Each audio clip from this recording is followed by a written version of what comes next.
छोटे से गांव के कच्चे घर में चंपक नाम का एक गरीब किसान रहता था।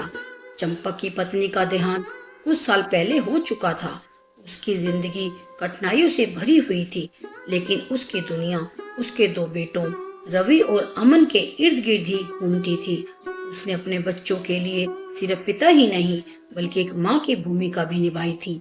परेशानी भरी जिंदगी में उसकी बस एक ही इच्छा थी कि उसके बेटे पढ़ लिख कर बड़े आदमी बने और अपने जिंदा रहते हुए वह उनकी सफलता देख सके। चंपक के पास छोटी सी जमीन का टुकड़ा था जिसमें वो मेहनत करके खेती करता था।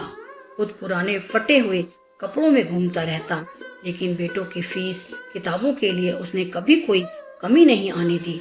चंपक ना जाने कितनी रातें भूखा भी सोया, लेकिन हमेशा बच्चों को पेट भर खाना खिलाया।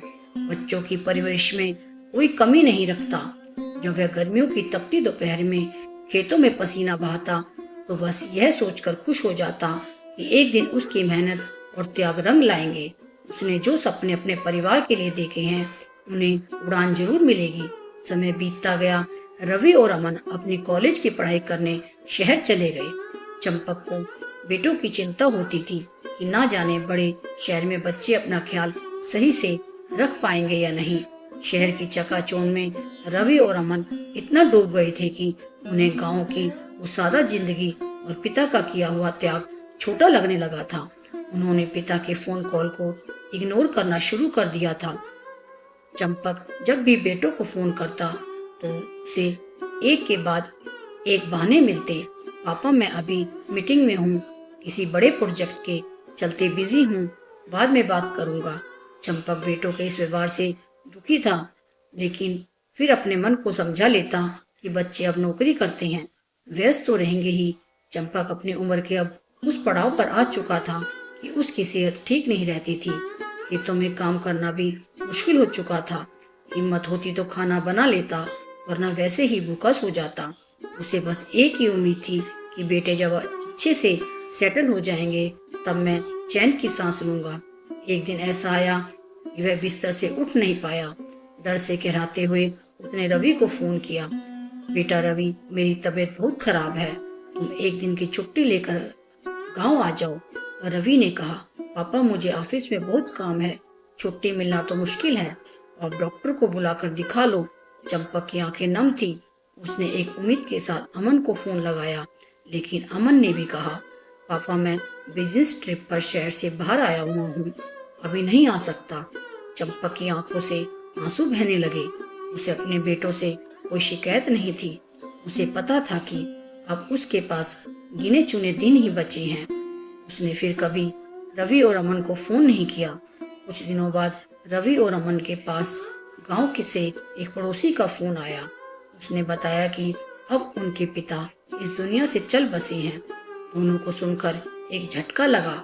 वे तुरंत गांव के लिए निकल पड़े, लेकिन तब तक देर हो चुकी थी। पिता का अंतिम संस्कार हो चुका था। पड़ोसी ने बताया, तुम्हारे पिता आखिरी समय तक तुम्हें याद करते हुए बोलते रहे कि मेरे बेटे इतना समय तो निकाल कर आ जाएंगे कि वो मुझे कंधा दे सके, लेकिन अफसोस उनकी आखिरी इच्छा भी पूरी नहीं हो सकी।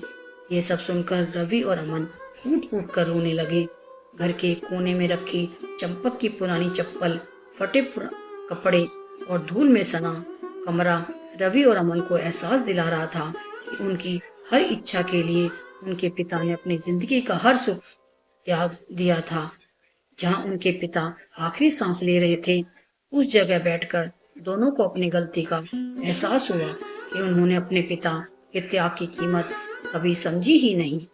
रवि और अमन की आंखों से झरझर आंसू बह रहे थे। उन्होंने समझा कि उनके पिता का किया हुआ हर त्याग सिर्फ उनके लिए ही था और उस त्याग की कदर करना वो भूल गए थे।